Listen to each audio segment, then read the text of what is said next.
un petit peu de frein à filet sur cet écrou. Donc maintenant on va mettre le nouveau galet enrouleur et on va laisser la clé. Donc là c'est une pige en fait qui permet de faciliter l'insertion. Et vu qu'il ne nous fournissent pas de nouveaux boulons, on va mettre l'ancien avec un petit peu de frein à filet. Donc là vous pouvez voir que j'ai inséré le galet et grâce à la petite clé elle me permet d'accéder au bitonio. Vous voyez là ça accède à ce petit bitonio. Donc là si vous avez un petit souffleur je vous conseille de nettoyer le tout.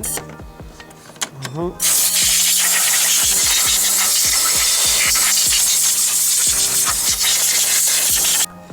Donc là on va prendre la nouvelle courroie et on va commencer par le bas.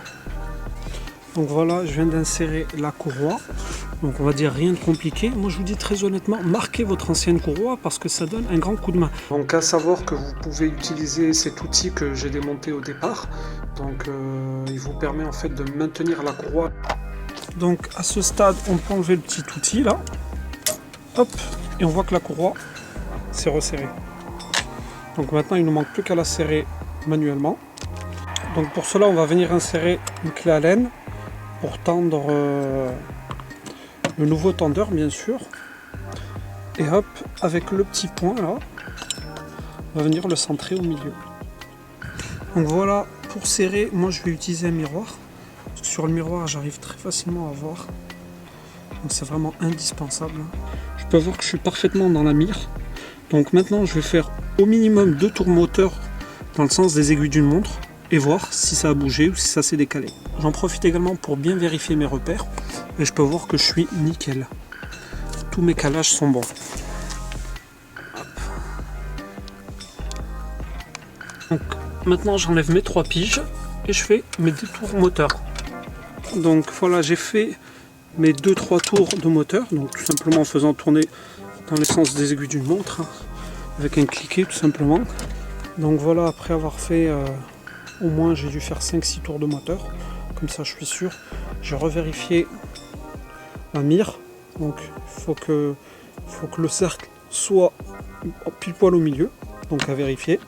Ensuite j'ai recalé mon moteur pour voir s'il n'y a pas de décalage, donc tout est ok, tout est nickel, mes 3 piges rentrent. Maintenant on va venir monter la poulie d'ampère. On fait bien attention à la petite gorge qui est là, qui doit aller là, sinon vous allez faire de la merde si vous faites pas ça, c'est à dire que ça va mal se serrer. On prend le nouveau boulon qui est fourni avec, un petit peu de frein à filet et on va serrer tout ça en bloquant le moteur en bas. Donc maintenant mettez le véhicule de niveau, à savoir pour cela j'ai pris du liquide de refroidissement spécial Peugeot Citroën.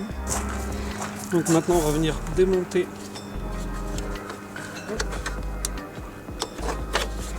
la petite durite d'air là. On la déboîte. Pourquoi? Parce qu'on va tout simplement avoir accès au purgeur. Donc voilà la première vis de purge. Et sachant qu'il y en a une deuxième qui est un peu plus difficilement d'accès. Donc pour cela il suffit d'aller vers l'arrière. Voilà, vous voyez le bocal du liquide de frein. Et elle est derrière. Elle est juste ici, c'est toujours pareil. Donc vous avez la valve. Hop, donc on vient purger de ces 2 éléments. Donc voilà, on est parti.